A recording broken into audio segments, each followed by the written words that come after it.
YouTube changed the rules again, so naturally, I went to the shop and carved the wool. It makes perfect sense, right?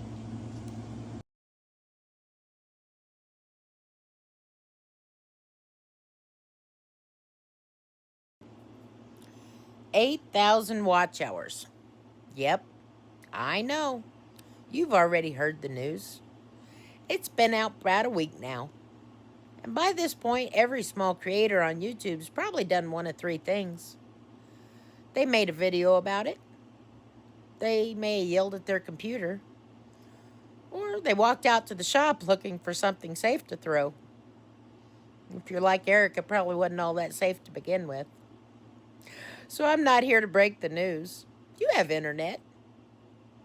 If you didn't, you wouldn't be listening to me. I'm here to talk about what 8,000 hours actually means for people like us. The people who have to make the project before we can even make the video. Because YouTube didn't just raise the bar for small makers. They may have put it on the top shelf and then taken away the ladder.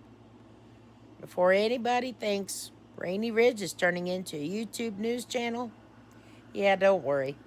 I'm still going to keep carving. I'm still going to keep telling the stories that go along with those carvings. But this next one's taken a little longer than I thought. Apparently, the wood and I did not agree on a deadline. So while the two of us work out our differences, I thought some of our small creator friends needed to hear this. We're still thinking about y'all. We're still cheering you on. Now here's what YouTube announced. Starting February 1st, 2027, new creators will need 1,000 subscribers and 8,000 qualified watch hours within 1 year. That's for full ad and YouTube Premium revenue. The other option is 20 million qualified shorts views in 90 days. And 20 million shorts views doesn't exactly sound like the easy road. That sounds more like a winning lottery ticket. Now, if your channel's already monetized, YouTube says this change will not remove you from the program. Raney Ridge is already monetized, so nobody's coming to repossess the Sawdust Divas router. At least not today. But I remember what it felt like when we were trying to reach 4,000 watch hours. I checked that number over and over. Sometimes it moved. Sometimes it just sat there like an old hound dog, had no plans of getting up. And those watch hours don't stay there forever. They're counted in a moving 1 year window. So while you're earning new hours, some of those older ones can fall off. It can feel like trying to fill a bucket. Somebody's drilling a hole in the bottom. And now YouTube has handed the next group of creators a bucket twice the size. Here's what 8,000 hours really means. 8,000 hours is 480,000 minutes. Phew! If people watch for an average of 5 minutes, it's about 96,000 views in a year. And I don't care how well you sand that board, that's a whole lot of views for a small channel. And here's something I don't think gets talked about enough. Makers have to make the thing before we can make the video. A woodworking project might take several days. Some projects take several weeks. First, we need an idea. Then we get materials. We measure it. We cut it. And we find out the wood has other plans. So we fix what went wrong. And we film the project. We edit the video. We make a thumbnail. We think of a title. And then we hope YouTube shows it to more than 12 people and somebody's cousin. But there's another part that often gets forgotten. Most of us still have full-time jobs. I still work a full-time job. And so do most of the small creators that I know. Those jobs come with schedules. They come with responsibilities. And they come with bosses who probably won't accept But the algorithm needed me as a reason for calling in. We're building projects after work. We're filming on the weekends. And we're editing late at night. We're doing all of that while taking care of our families, our homes, and everything else life throws at us. Making 3 or 4 full-length videos every week isn't just a matter of trying harder. For most of us, it'd take 4 more days in the week. Or we'd have to clone ourselves. I'm pretty sure Eric thinks one Sawdust Diva is already plenty. Now, I'm not saying we deserve thousands of views just because we worked hard. Viewers don't know how long something took when they see a thumbnail. We still have to earn their attention. We need strong openings. We need better titles. We need thumbnails that make people curious.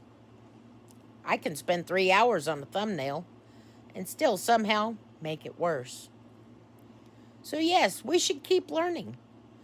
But raising the requirements doesn't always create better creators. Sometimes it just shuts out good people who don't have a team. They don't have a studio. And they don't have somebody sitting in the corner studying numbers all day. Some of us started in a little shop, or barn, a garage, a spare bedroom, or out in the garden. We started with a phone and an idea, and just enough stubbornness to press record. Usually right before the phone tells us the storage is full. We aren't trying to become YouTube gurus. We're trying to teach somebody how to make something.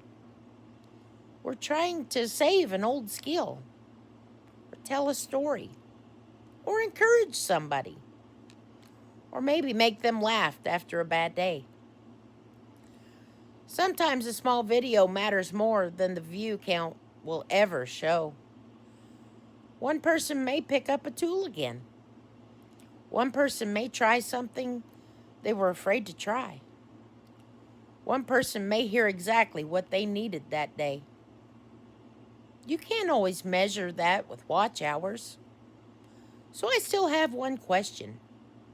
Does doubling the watch hour goal really create better creators? Or does it mostly help the channels that already know how to feed the machine? A person can be a great woodworker, still be learning how to make a video.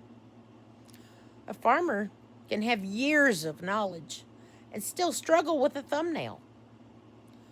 A quilter can make something beautiful without knowing what audience retention even means. That doesn't make their knowledge less valuable. It means they're learning 2 different crafts. The craft they came to share, and the strange craft, YouTube, where 5 words on a thumbnail can decide whether a month of work even gets seen. That's why viewers have more power than they realize. I'm not asking anybody to leave videos running that they don't want to watch. I'm not asking anybody to do anything fake. But when you find a small creator you truly enjoy, watch their video. Leave a real comment. Share it with somebody who might like it too. And come back for the next one. A big channel might not notice 1 more view, but to a small creator, that 1 view might be the thing that keeps them going. And to the small creators looking at 8,000 hours and thinking there's no way, I won't lie to you. It isn't going to be easy. 4,000 wasn't easy. And doubling it doesn't make the road any friendlier. But don't let a number tell you your work has no value. Keep learning. Keep improving. And keep telling the story behind what you make. Give people a reason to care about the person holding the tool, not just the finished product. When YouTube doubles the mountain, small creators don't need another guru standing at the bottom yelling, "Climb faster!" We need people willing to climb alongside us. So tell me in the comments, Are you a small creator working towards monetization? What do you make? And how do you honestly feel about 8,000 watch hours? And if you're a viewer, name one small channel you think more people should know about. Because YouTube may decide how high the gate is, but we still get to decide who we help through it.